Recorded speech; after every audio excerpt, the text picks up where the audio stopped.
Since you will need to install the ceiling portion directly over the rails, we will start with installing the rails. Remove the rails, gasket, and other hardware from the cardboard tube that came with your lifter. Before going further, you'll need to do a little research about your truck top. Inside the ceiling of each truck top is a reinforced area.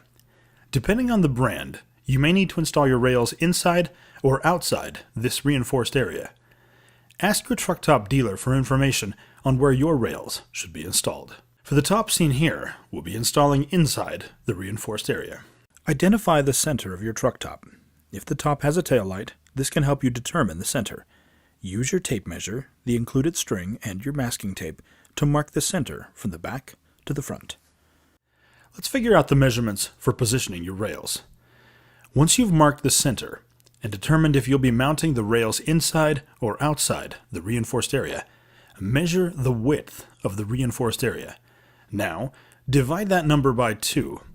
If mounting the rails inside the reinforced area, subtract 3 inches from that figure. If mounting outside the reinforced area, add 3 inches. Now take that number and measure the distance from the center line outward. That is where your rails should be positioned from right to left. Place a rail and gasket on the truck top and measure from each end of the rail to the front and back edge of the top. The rail should be centered from front to back.